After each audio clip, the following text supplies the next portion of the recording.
नाव आहे नारी.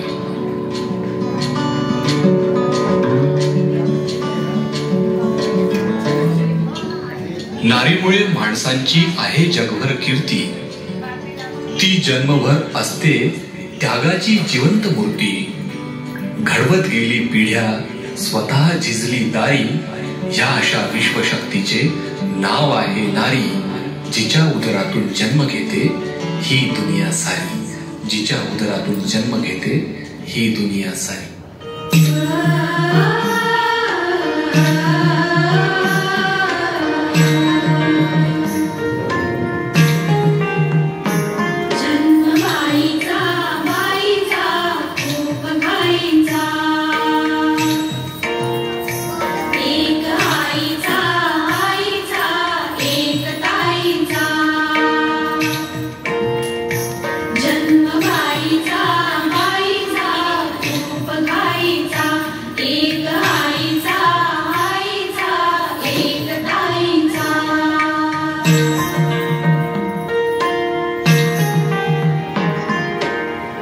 Mm-hmm.